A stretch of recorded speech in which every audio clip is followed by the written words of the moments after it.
According to the official register, about 350 Southern residents and tourism stakeholders attended the consultation on Wednesday night. The NCL project has been a point of contention since it was announced, so it's a pretty good bet that executives did not expect a bonding session with hand-holding and back-patting. But the process is necessary, even if a little unpleasant. Well, you know, it's a very complicated process, and as we discussed in here, a lot of technical information. Sometimes you're going to get a reaction that's going to be very emotional. We're trying to deal with the facts, which is what the requirements are in the EIA. So one of the hard things to do is actually get people from the emotional standpoint to really understand. We would have loved to have shared 8 or 10 hours worth of technical information, but for an audience of this size, that's pretty difficult. So we hope people can read the EIA, as several people did. We like that. Those criticisms can come back to us and we can make corrections. But again, it's a very complicated process with a lot of science. And it's better if we can kind of separate the emotions from the facts. So that, and you heard tonight a little bit of that conversation. We really need to just stick with the facts and make sure the emotions don't sneak into making good decisions. The tone of the night was set early on, and the EIA was put on trial. Apparently, the document is chock full of errors and premises based on old data and statistics, so pleasantries were immediately discarded. Do not come and disrespect us with an EIA that I don't know if you thought we were not going to read it, but we did. And so I did not like it any at all, because really and truly, if you're going to present data to somebody and tell them, I want you to accept this, please come to the consultation and, accept it and say, yes, go ahead with the project, you agree, then give us the correct thing. But while NCL is rushing to put things in place, residents and stakeholders are not happy. To them, the sloppy EIA is a disastrous launching point. So for more than 2 hours, they made their displeasure known.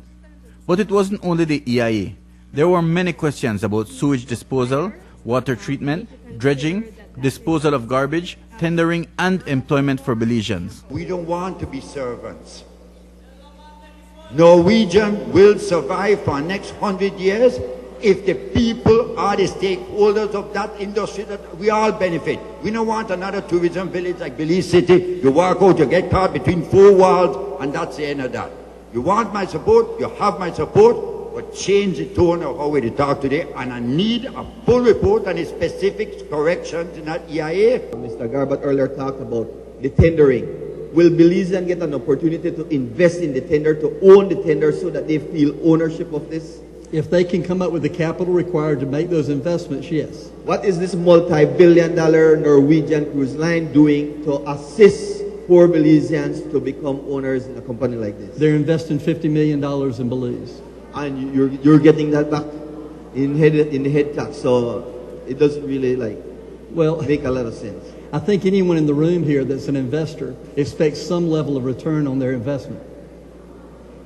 Yeah, but at the end of the day, this is Belizean territory. This belongs to Belizeans. Belizeans need to be stakeholders and need to don't just be the day workers, but also feel ownership of the investment. Your concern has been noted. Thank you very much. It said the solid waste that would be moved from the island. In fact, there were supposed to be so many thousand pounds of waste per day, and you would reduce it to 1,800 and something pounds per day, and that would be taken to Big Creek Municipal Dump Site. And there's only one dump site. Even Big Creek, people from Big Creek takes it to the Independence one, which is outside of Independence. But we're going to incinerate the waste on the site at Malakata. That's what I'm saying. The EIA talks about one thing in the first part and then addresses something else in the latter part. So it becomes confusing for people, for myself. Maybe there was a mistake, but nothing too serious. How on earth do you dredge 1 million cubic yards of fill, replenish a beach, and dare call it a nature park? So I mean congratulations, because it's brilliant. I don't know if it was Pepe, if it was Mr. Darling, maybe one of the Arguelles brothers, but I really have to congratulate you on the perversion of the English language, because it's absolutely brilliant. This is a cruise port. It's not a nature park. Coxcomb is a nature park. Guanacaste is a nature park. Bladen is a nature park. Harvest Key is certainly not a nature park, and certainly not after you get through with it. Question. We've been talking about technical issues, and I certainly have many, and I'm sure other people will bring them up. But let's talk about what this cruise port is really about. It's about money, okay? Pure and simple. This is all about money. Because of the difficulty in interpreting the accuracy of the EIA and looking at the situation down here and the National Tourism Master Plan for no big cruise ships in southern Belize, I will categorically reject at the NIAC the NCL project. If you looked at this particular meeting and you're in attendance in regards to the questions people were asking and the details that people were seeking, you didn't get that from this particular session. I think there were obvious open areas in regards to the EIA and the responses that we were getting based on the questions that were being asked. So I don't necessarily feel that the general public that was in attendance at this session left comfortably and satisfied that their questions were answered. I think more questions were asked than answered at this session. Despite all that, NCL is determined to press on and says the negativity is mainly because people haven't gotten a clear understanding of the benefits of the cruise tourism industry. No company wants to come to a community where they're not wanted. So our job is really to find what matches the requirements and the expectation of the community.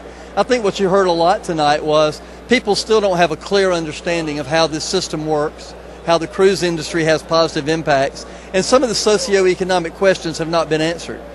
You obviously saw the mood tonight and you obviously saw the questions that were being asked, and I think people are saying that, listen, hold up, we need to look at this a little closer, we need to ask more specifics in regards to what has now been presented to us.